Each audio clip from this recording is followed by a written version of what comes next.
The first study is a study that's called Organizing Form, Innovation, and Performance, and it's with Rob Bremner. And we just got accepted at Organization Science on this paper, so we're pretty excited about it. You can go to the next slide, Henrik. Okay, what are the key points of this paper?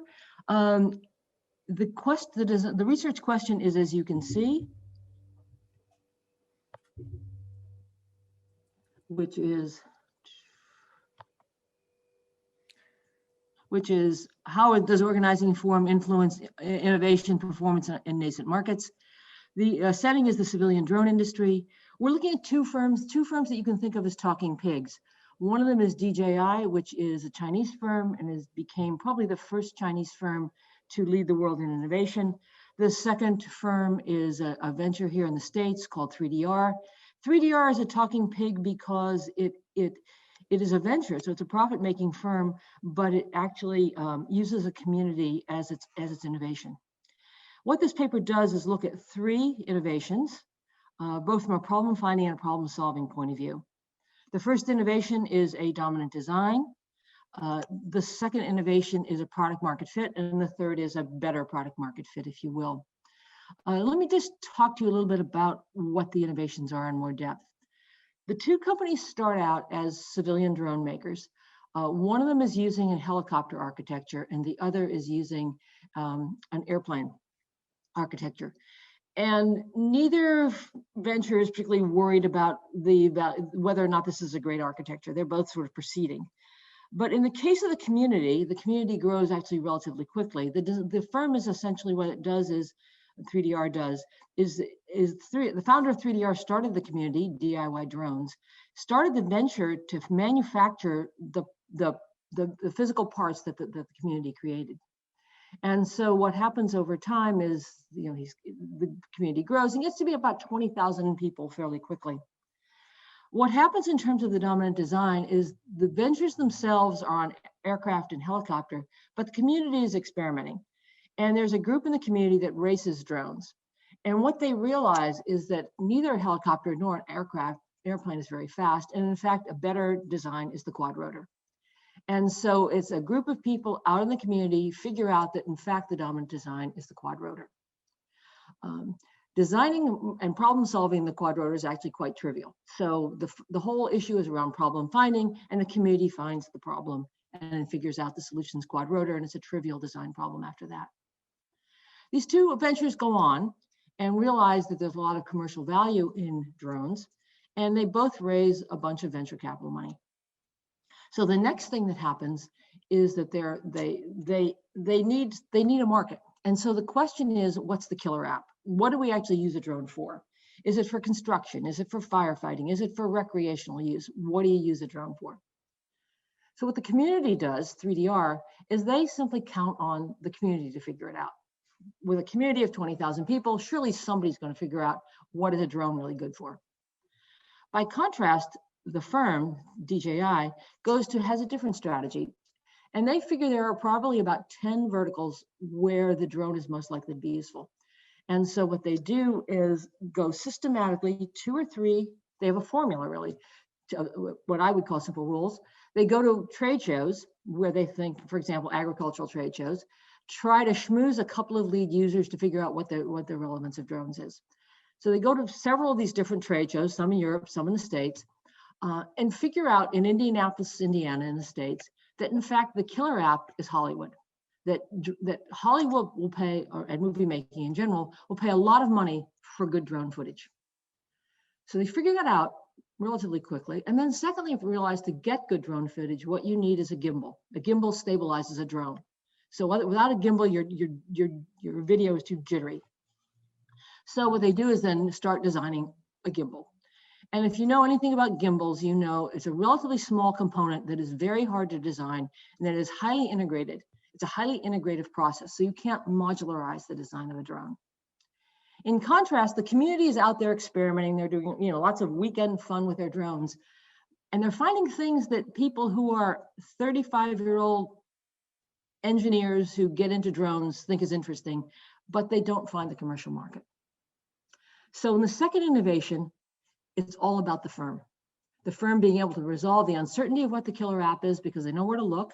And they're using essentially multi-armed bandit search process, and then designing the drone by being able to pull together an integrated team of people who are world experts in designing gimbals.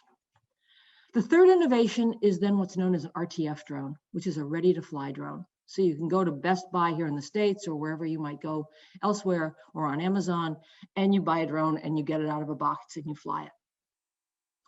From a problem finding point of view, it's very easy. It was really obvious the world needed an RTF drone.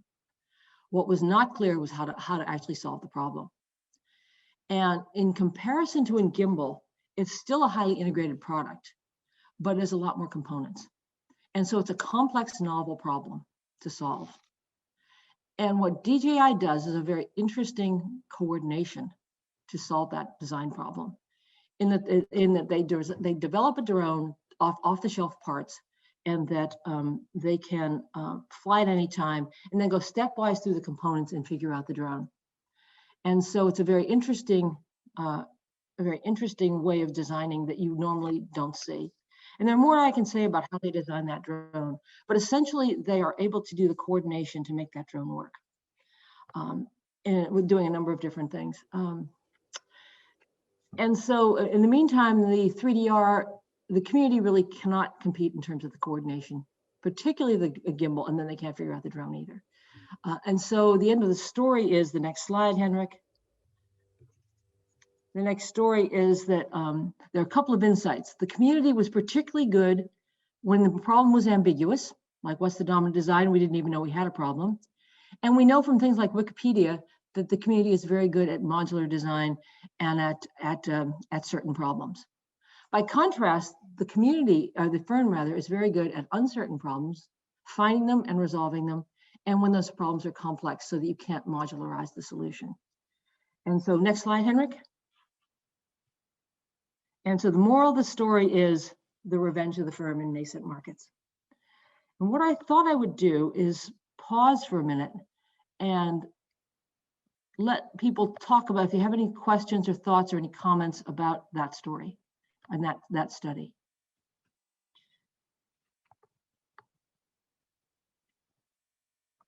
Anything anybody's got, Henrik? Or shall I keep moving? Well, I don't have the chat open really, but I just want to say that given that we lost so much time up front, we really only have a few more minutes left. So I doubt you'll get through 2 more stories. If you don't, I'll go to the second story. Yeah. The second story is called, if you go to the next slide, Henrik, Measure Twice, Cut Once, Scaling Novel Business Models. This paper is under review. The research question here is, how do entrepreneurs design a scalable business model?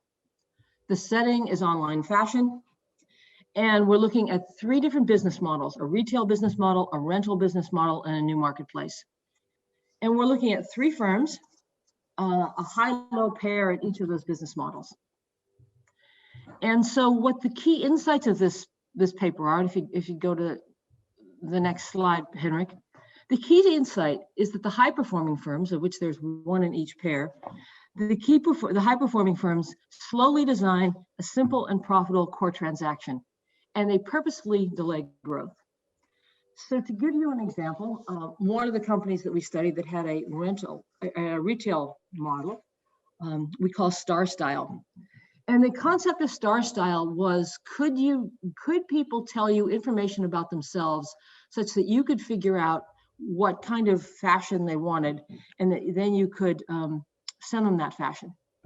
And so that was a premise of the startup.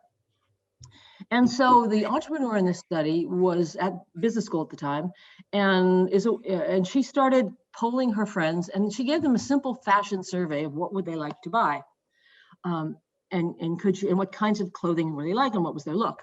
And so she learned. And then she did several experiments, and she went to boutiques in Boston and figured out that from a simple style survey, she could figure out what clothes people would buy.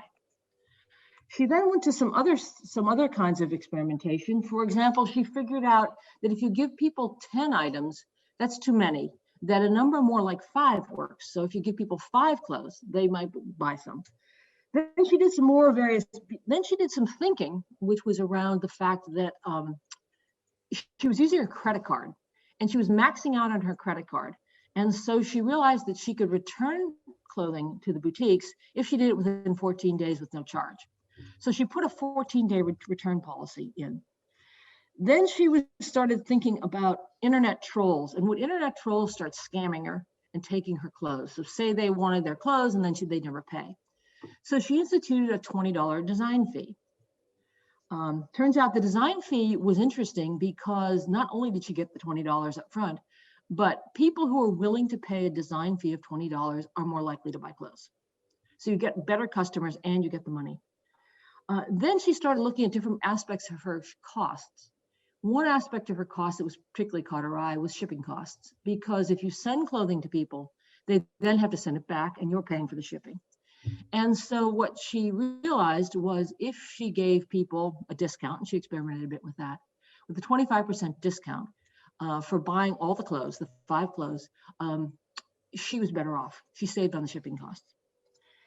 And so the point here is, and of this story, is that it was high performing firm, which turned out she ultimately IPOs, and it's a sort of a success story firm.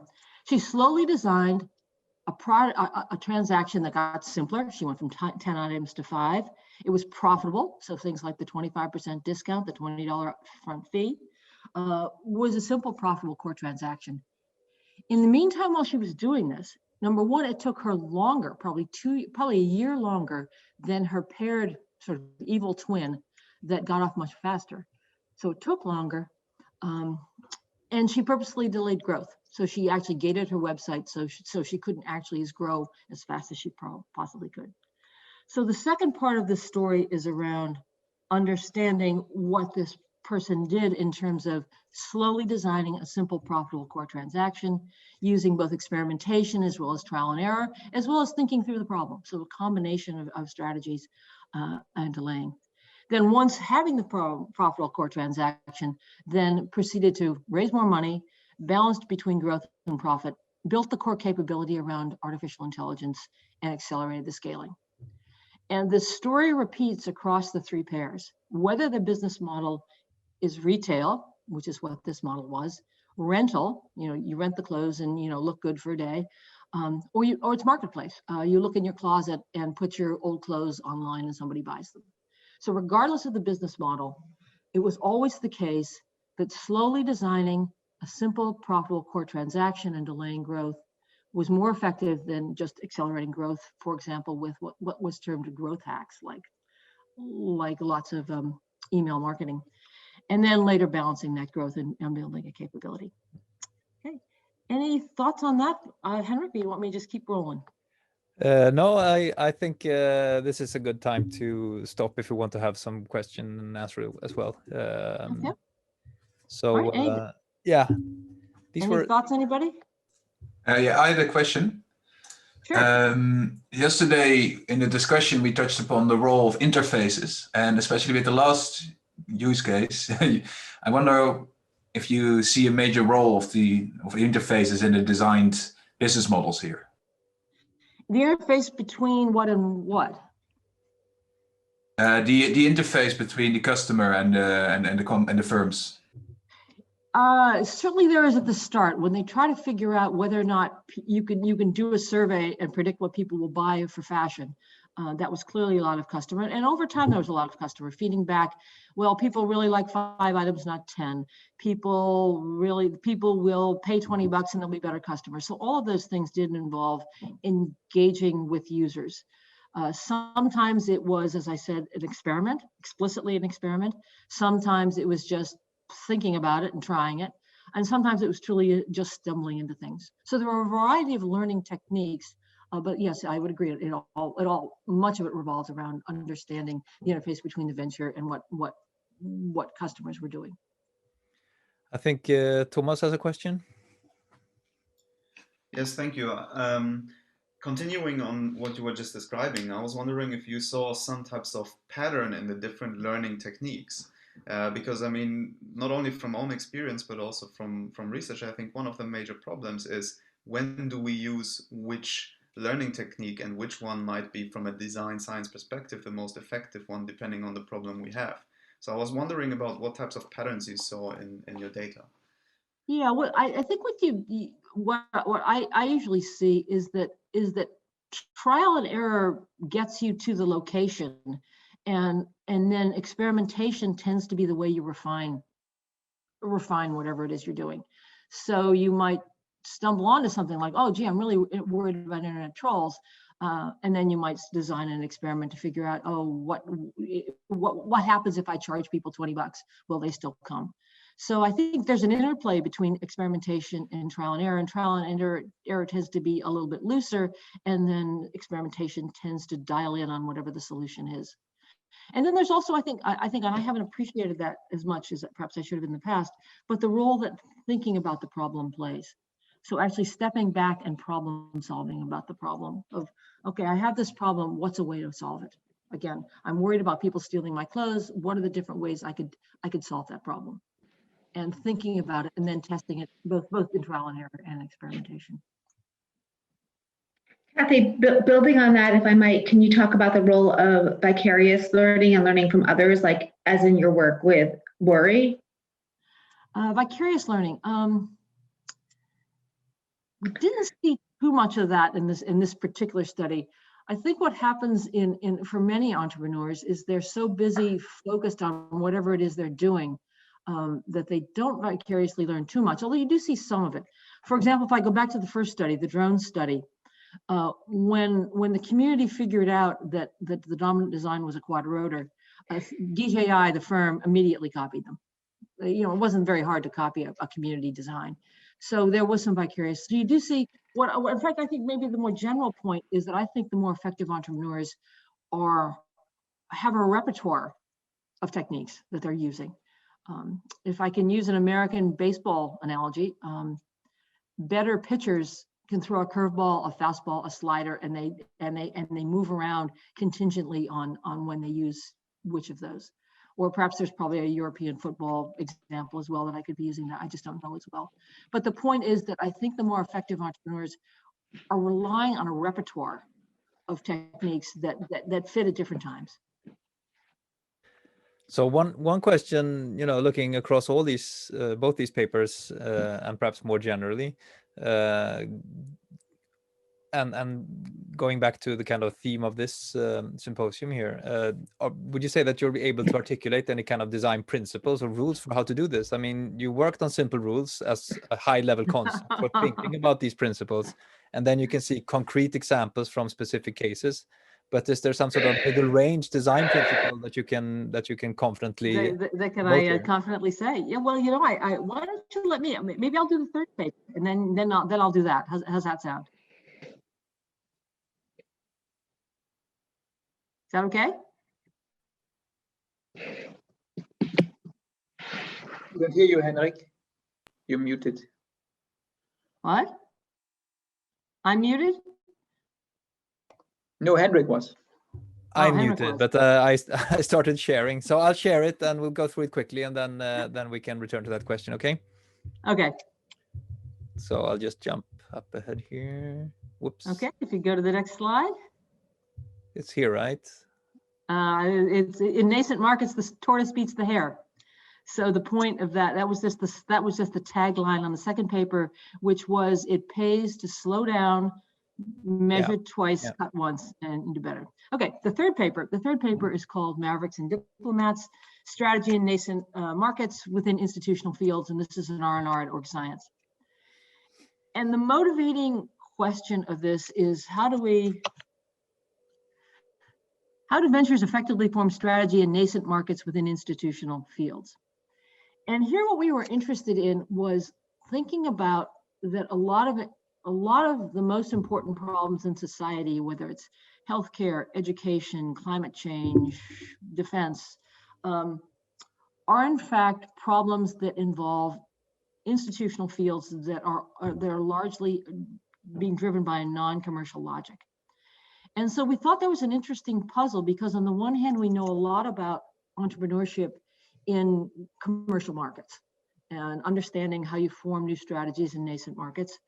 And we also know something in institutional theory about institutional entrepreneurship and how that's important to use rhetoric and political action and social movements to engage in change in institutional fields.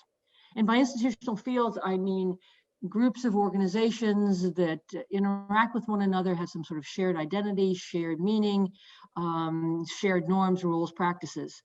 So healthcare, education, a church, so on, would be examples of institutional fields. And so what we were interested in is how do you form a strategy, a commercial strategy, while navigating an institutional field that is established, structured, and where the dominant logic is not a commercial one. And so what we did was we chose the nascent MOOC markets, so massive online courses, starting in about 2012. The field we studied is the US higher education field, an established field. Harvard was founded, I think, in 1653 or something like that. It's a structured field. It has, we all know it has tenure, it has professorial ranks, it has an academic calendar, it has a grading system, and it's a non-commercial market. So the logic is not a profit-making logic. And so what we were interested in is understanding strategy making in that kind of setting. And what we did is we chose two firms. Are you on the, which slide are you on, Henrik? I can't tell. On the 1, 2, 3, it says, so I can switch to the insights one. That's the right place to be. Yeah. So we looked at two successful ventures that they essentially were the pioneers in that market. One we called Maverick and one we called Diplomat. And what they were facing was this dual challenge of how do we form a successful strategy, a commercial strategy in a nascent market while navigating a field. So if you go to the next slide, Henrik. Yep. What we found was that there were actually two paths, two ways you could succeed. Perhaps there are more, but certainly we found two. The Maverick path and the Diplomat path. Each path begins with a vision about what is our stance relative to the field. So just to step back, both firms start with the vision of we want to democratize education. We want to give everybody access in the world to elite university faculty for free. So it was a very social entrepreneurship initial vision was around bringing elite education to around the world. So that was the premise. Each of them, however, had a different vision about what their role was relative to the higher education field. Maverick intended to disrupt. We are going to replace many of these universities, and in 50 years, there are only going to be 10-year universities, and one of them is going to be us. Diplomat, on the other hand, had the point of view of universities are important institutions, and we're going to support them in this new social entrepreneurship role. So one mission was disrupt, one was align. That really starts the two paths, is the relationship to the field. The second step in each of the paths is they engage with the field. Maverick is essentially following a classic lean startup. So they're experimenting with different ways of delivering online education, what sorts of students. They have some experiments around undergrads and freshmen versus master students. They're engaging in a variety of sort of classic lean startup techniques. Maverick, or Diplomat, on the other hand, is forming bilateral relationships with universities and just saying to universities, look, we'll be your video platform, put on whatever courses you want, have whatever courses, whoever professors you want teaching, just join our platform. So it's very much building relationships, bilateral relationships, and then building multilateral relationships and coalitions around having annual user conferences and having an advisory board that is actually making some choices for the firm. So at the end of about 2 years, the firms are sort of sitting there, and Maverick has learned a lot about online education, but has no product market fit, and has realized that they really truly do not like working with universities. They're too slow, too political, and don't care about students. Diplomat has this amazing set of partners, but it has no monetization. So neither one of them has a commercial strategy. So they both shift direction. Maverick does a classic pivot. Diplomat does a segue, kind of quiet, doesn't really announce it. The pivot is a pivot to, this is Maverick. The pivot is a pivot to professionals, professional degrees for technology professionals, they invented a category called, well, I'm going to call it the techno degree, but sort of a mini degree that you graduate in about 6 to 9 months. The faculty has a faculty, but the faculty are corporate employees, not regular faculty like we would know. And these courses are these mini courses. In contrast, the segue happens at Diplomat is much more subtle, much more silent. We don't want to alarm our partners.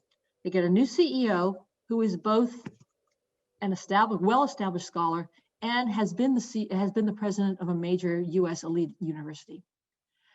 So they now have a CEO who understands academics and understands essentially business. They then shift the internal culture to, let's start brainstorming product ideas, because they've never done product strategy. They've never done content strategy. They've never done user strategy. They just take whatever the universities wanted. And then they change the CEO's mandate to, we also want you to commercialize. In the meantime, they keep feeding back to the partners, but we're still academics. We're still supporting you. We always are aligned with you. So each firm segues to hopefully getting a commercial strategy. The next thing they do is then learn. And this is, I think, the learning activities.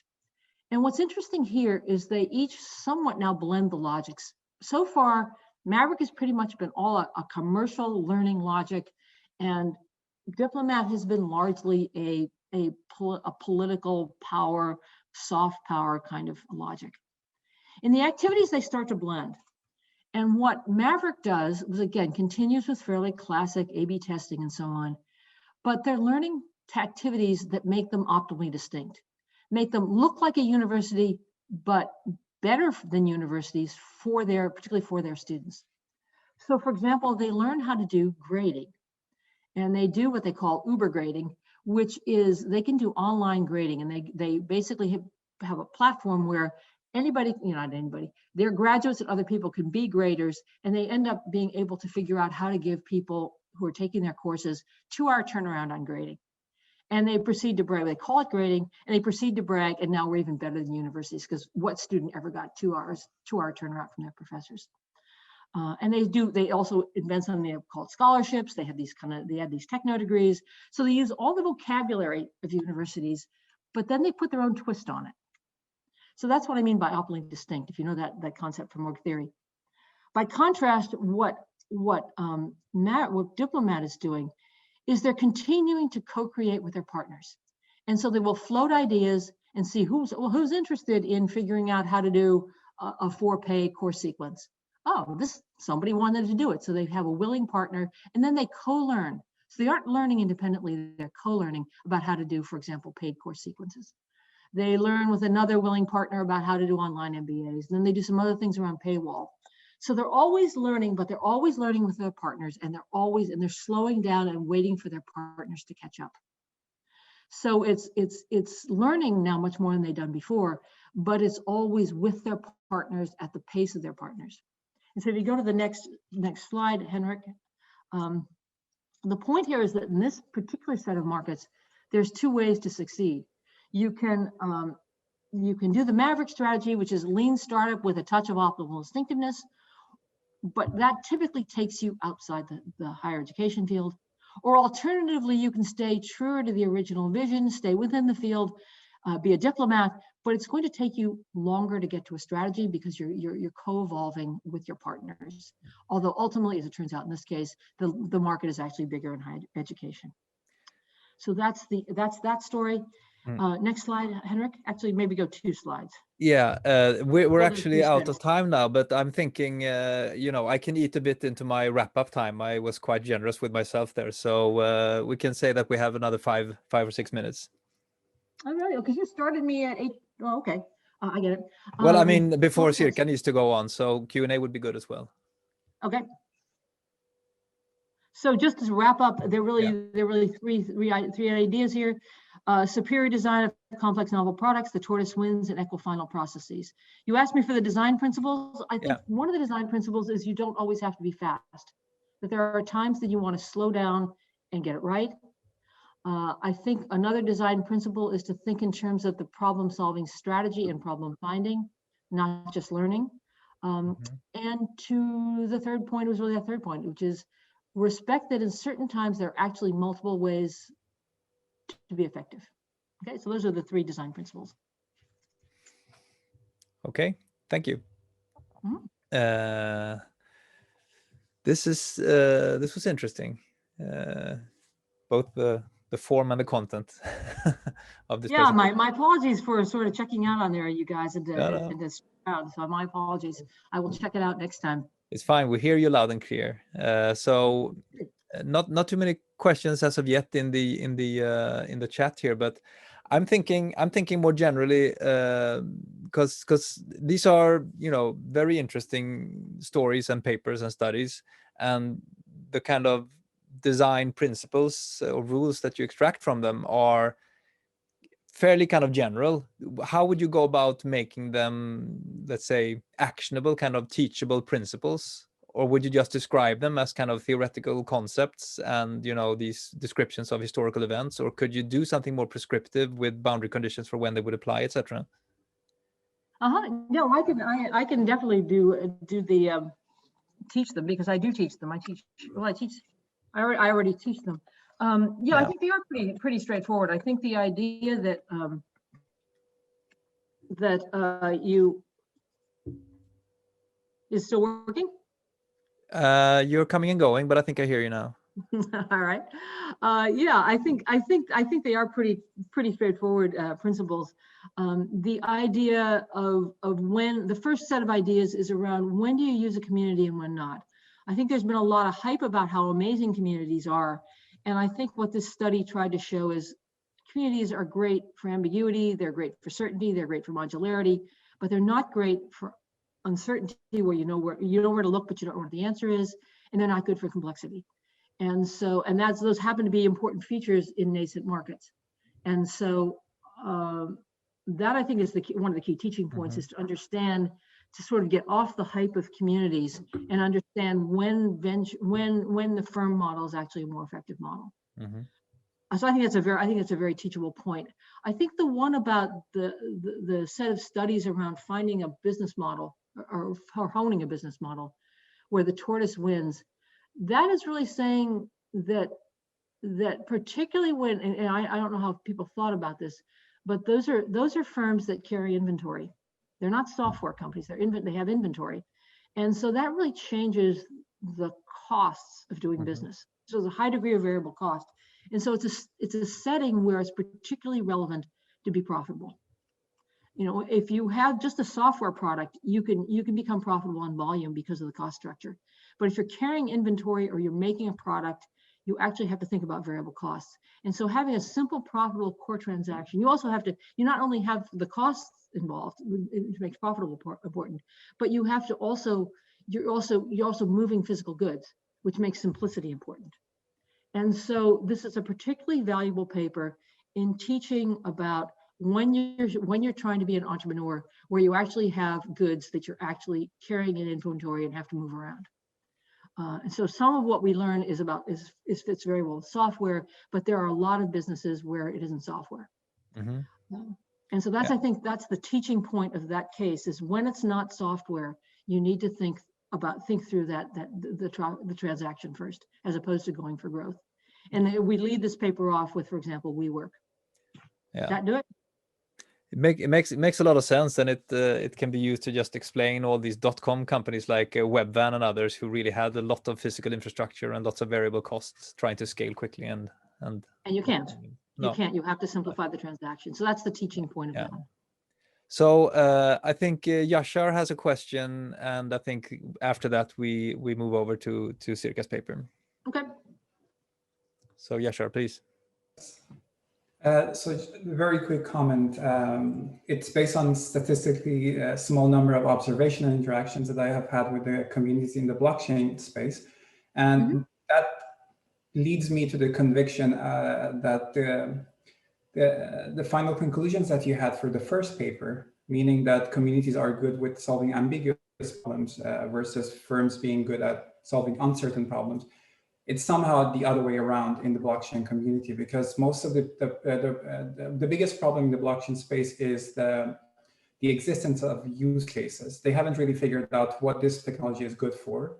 But there are so many applications and projects which are kind of springing like mushroom from here and there within the within the communities that would actually get funded by the companies to be developed by those particular community members and become companies themselves.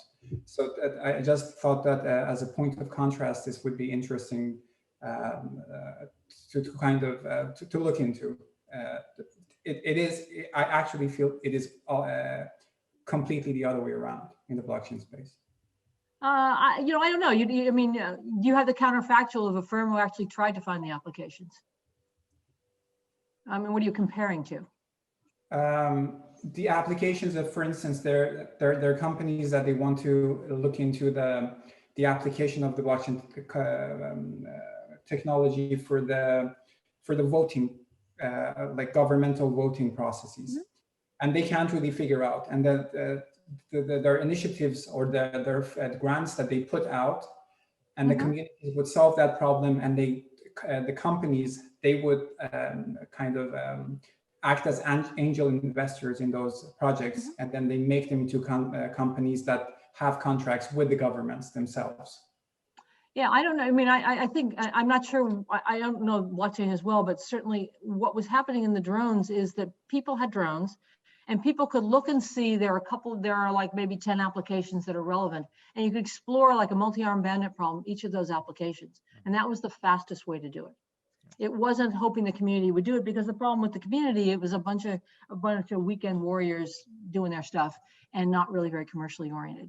So that was how that was being used. A blockchain may have more ambiguity, and maybe it still makes sense to use the community. But if you know roughly, if you can bound the space of where you want to look, it's faster to go testing in those places than to just wait for the community and hope. Makes a lot of sense. I think we need to stop there. Thanks a lot Okay. and, Yeah. for sorry, everybody. super interesting papers.